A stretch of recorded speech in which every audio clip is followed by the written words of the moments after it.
নমস্কার বন্ধুরা, তোমাদেরকে সাথে নিয়ে পাশে নিয়ে আবারও আজ হাজির হয়েছি একটা নতুন রেসিপি নিয়ে। আজকের রেসিপি হচ্ছে চিচিঙ্গার ভর্তা। তাহলে চলো বন্ধুরা দেখে নেওয়া যাক।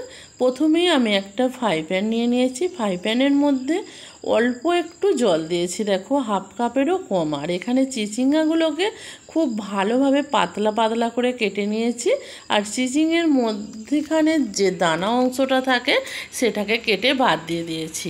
এবার আমি এই চিচিঙ্গাগুলোকে এই ফ্রাই প্যানের মধ্যে দিয়ে দেব। এখানে জলটা কিন্তু পরিমাণ মতন ব্যবহার করবে।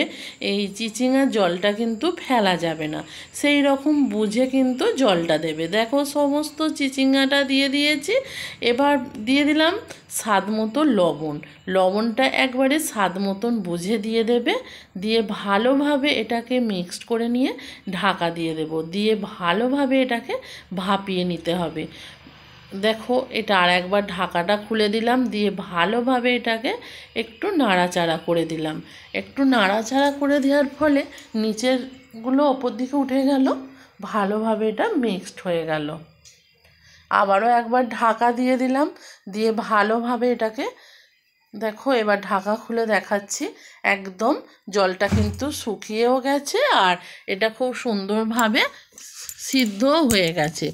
এর থেকে বেশি কিন্তু সিদ্ধ করবে না। এবার এটা ঠান্ডা হোক, ততক্ষণ আমি এদিকে একটা কড়াইয়ের মধ্যে দিয়ে দিলাম শুকনো লঙ্কা। 3 পিস শুকনো লঙ্কাকে কেটে প্রথমে দিয়ে দিলাম। এটা শুকনো খোলায় খুব মুচমুচে করে ভেজে নেব। আর এখানে 10 পিস রসুনকে দিয়ে দিলাম।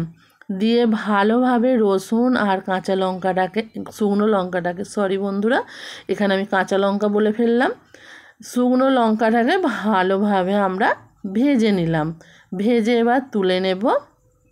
এবার ওই কড়াইয়ের মধ্যে দিয়ে দেব সর্ষের তেল। যে কোনো ভর্তা বানাতে কিন্তু সর্ষের তেলটাই ব্যবহার করতে হবে।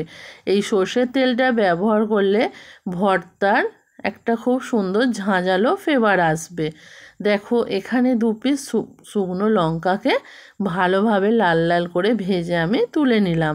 আর এখান থেকে 2 চামচ সর্ষের তেলও আমি তুলে নেব, এটা পরে ব্যবহার করব। এখানে দিয়ে দিলাম সামান্য একটু কালো জিরে। কালো জিরেটা দিয়ে ভালোভাবে ভেজে নিয়েছি। আর এখানে দিয়ে দিলাম একটা বড় সাইজের পেঁয়াজকে কুচি করে রেখেছিলাম, সেটা দিয়ে দিলাম। পেঁয়াজটা এদিকে ভাজা হতে হতে এদিকে দেখো একটা আমি মিক্সি জার নিয়ে নিয়েছি। আর এখানে চিচিঙ্গাটাও খুব ভালোভাবে ঠান্ডা হয়ে গেছে। এবার এই চিচিঙ্গাটাকে মিক্সি জারের মধ্যে দিয়ে আমি ভালোভাবে একটা ফাইন পেস্ট তৈরি করে নেব। আর চিচিঙ্গাটা ফাইন পেস্ট তৈরি করা হয়ে গেছে। আর যে শুকনো লঙ্কাটাকে শুকনো খোলায় ভেজে রেখেছিলাম তার মধ্যে সামান্য একটু লবণ দিয়ে আমি লঙ্কাটাকে দেখো খুব সুন্দরভাবে গুঁড়ো করে নিয়েছি।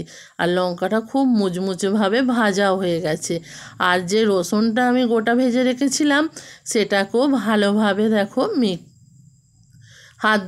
হাত দিয়ে চেপে চেপে নিয়েছি। আর এদিকে পেঁয়াজটাও আমার খুব ভালোভাবে ভাজা হয়ে গেছে, লাল লাল হয়ে গেছে। এবার যে রসুনটা আমি হাত দিয়ে মিজে রেখেছিলাম সেই রসুনটাকে এই পেঁয়াজের সাথে দিয়ে দেব। এর ফলে এই ভর্তাটা কিন্তু খেতে দুর্দান্ত হবে।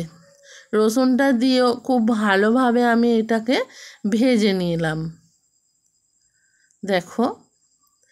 আর এবার যে লঙ্কাটাকে ভেজে গুঁড়ো করে রেখেছিলাম সেটাকেও আমি দিয়ে দিলাম।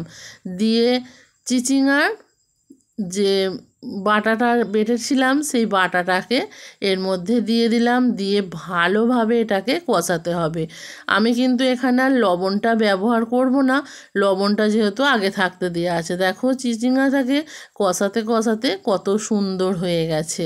এই রকমভাবেই ভর্তাটাকে আমি আজকে বানিয়ে নিলাম। এই ভর্তাটা গরম ভাতের সাথে দুর্দান্ত লাগে। আজকের রেসিপিটা তোমাদের কেমন লাগলো অবশ্যই কিন্তু কমেন্ট করে জানাবে বন্ধুরা।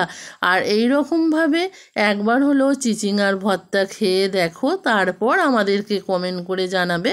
আর ওপর থেকে দিয়ে দিলাম 2 শুকনো লঙ্কা ভাজা। আর যে তেলটা আমি তুলে রেখেছিলাম ভর্তার মধ্যে দিয়ে দিলাম। তোমরা যদি ইউটিউব থেকে দেখে থাকো আমার চ্যানেলটাকে সাবস্ক্রাইব করে দেবে, আর ফেসবুক পেজ থেকে যদি দেখে থাকো পেজটাকে ফলো করবে নিত্য নতুন রেসিপিগুলো দেখার জন্য।